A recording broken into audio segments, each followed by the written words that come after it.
What's up? I'm Debbie Ryan, and I'm hanging out with Rob on Front Row Life. So how are you tonight? Are you excited to host for the Teen Vogue? Yeah, I'm really excited. It's a good group of people. It'll be a fun day. And fashion's a big thing for you, right? Yeah, it's huge. It's huge. It's something that I'm very passionate about, and also, I believe in educating myself on a lot. I think a lot of people can kind of just like stroll up and feel like they know a lot about it, but I feel like for me, learning has been like the most fun. I realize it's such a huge world, and it's so much to like learn and mix and match. And once you kind of learn some staples and basics, you can really put your personality into it. And that's what's fun. And I mean, the type of work that you do, no matter whether it's your music or your TV show or whatever, fashion's a big deal. It's true, yeah, and it really helps kind of create different looks. It helps like Jessie is a character that I play on a show in a context, and to be able to kind of help create that fashion, help kind of build that look, and then Debbie as when I'm on stage, front men and women that I like, and what I'm able to kind of move, and if my guitar player and I are going to be jumping off the drum riser, we have to know be able to know what to wear on that, and it all kind of comes back together. It's very interesting, and I think it all comes from one place and one person, and obviously all of my characters and versions of me look the same, so it kind of all comes from that area. Nice. And since we're on the topic of the music, you just had your debut show at the Glass House not that long ago. Yeah. Tell me about that. What was that experience like for you? The Glass House was fun. We wanted to play a local show, kind of for our friends and family and local LA fan base. And I think what would have been really easy is to book someplace on Sunset Boulevard and do a bunch of promo. And the way that we wanted to do it was, instead of getting a place like that, we wanted to really earn it and play some kind of grungy place a little farther out. And the Glass House was amazing, and everyone at that venue was so lovely. And my friends and family loved it, and just being barefoot and running around during sound check, that was a new home for me. And then we went straight from there and played a show at a Six Flags in Texas for 2,000, 3,000 people, and it was really very cool to kind of watch that already start to build.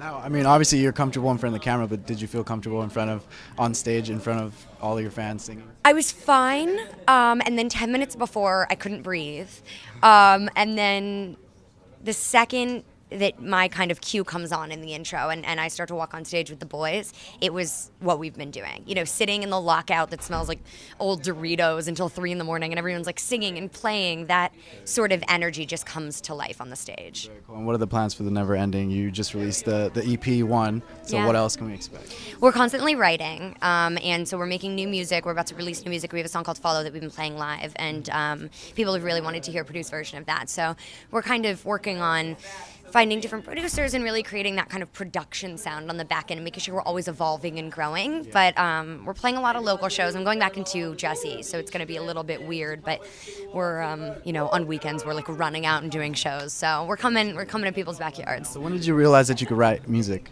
I don't think you realize that you can write music. I think you realize you have to write music. I think that that's the whole point of everything is, at some point you realize that these things are banging on the walls of your head and they need to be let out. And that to me, it kind of started happening when I was 8 or 9. And then I was 12 to 14 when I started actually doing it in kind of lyric form and in an actual pentameter and a prose of it all.